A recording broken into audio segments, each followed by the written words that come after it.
جو انفرادی ہے، اجتماعی تو ہے ہی ہے کہ گڑ گڑایا جائے گا، رویا جائے گا، لیکن وہ اجتماعی معاملہ ہے۔ ہم ابھی نماز کے بعد بھی استسقاء کریں گے، دعا کریں گے۔ استسقاء کا معنی یہی ہے ماء طلب کرنا، پانی طلب کرنا، اس کے لیے دعا کرنا، یہ تو ہے یہی۔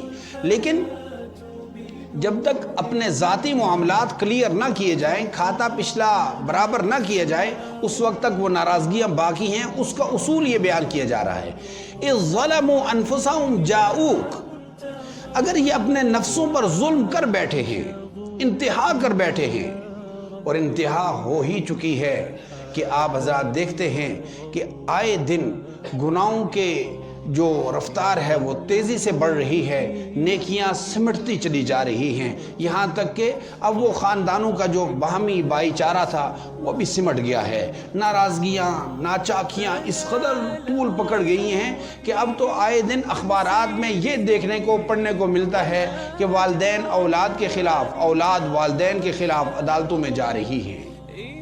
یہ دیکھنے کو مل رہا ہے کہ میاں بیوی کے جھگڑے اتنے طول پکڑ گئے کہ وہ خاندانوں کو اور پورے علاقے کو متاثر کر گئے ہیں۔ یہ کیفیت کیوں ہے؟ یہ اللہ کی نافرمانی ہے۔ اس حالت میں جاؤک، ایک ہی صورت ہے کہ وہ اللہ کے نبی صلی اللہ علیہ وسلم کی طرف رجوع اختیار کر لیا جائے۔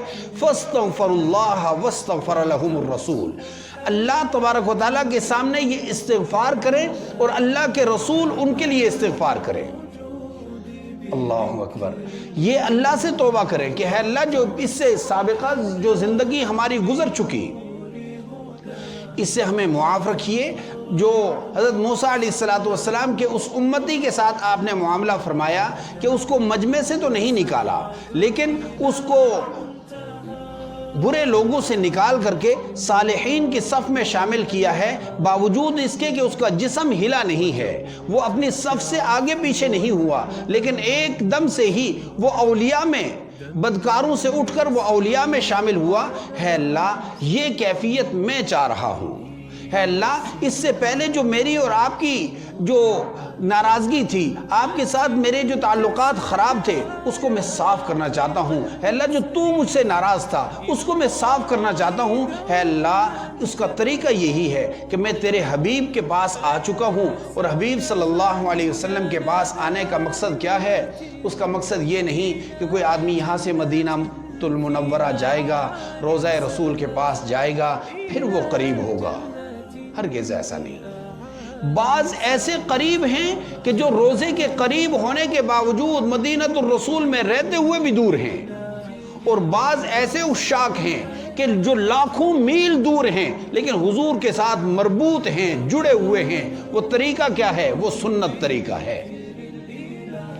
اس سنت کو مضبوطی سے پکڑ لیں، اپنے روزمرہ کی زندگی میں ایک ایک سنت کا اضافہ کرتے جائیں کہ آج میں نے اس سنت پر عمل کیا، الحمدللہ اللہ اس سے بعد دوسری سنت پر عمل کر رہا ہوں۔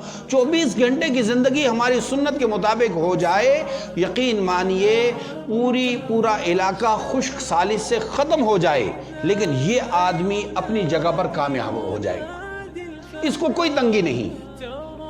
لیکن اگر سارے علاقے برسات سے بالکل یعنی تر بتر ہو جائیں، لیکن اس آدمی کی یہ جو ذاتی اور شخصی زندگی ہے یہ بنجر اور بیابان پڑی ہوئی ہے، تو یقین مانیے یہ دنیا کا بھی گھاٹا ہے اور آخرت کا بھی خسارہ ہے۔ اس لیے حضور صلی اللہ علیہ وسلم کے پاس آنے کا طریقہ یہ ہوا کہ اپنی زندگی کو بہتر کر لیا جائے۔ لَوَجَدُ اللَّهَ تَوَّابًا رَحِيمًا، حضور صلی اللہ علیہ وسلم کے آدمی قریب ہو جائے تو پھر ایسا ہو نہیں سکتا کہ اللہ تبارک و تعالیٰ اس کی توبہ کو قبول نہ کرے، اللہ اس پر رحم نہ کرے، کبھی ایسا نہیں ہو سکتا۔ یہ ایک ہی طریقہ ہے آج مسلمانوں کے پاس۔ قل يا عبادي الذين أسرفوا على أنفسهم لا تقنطوا من رحمة الله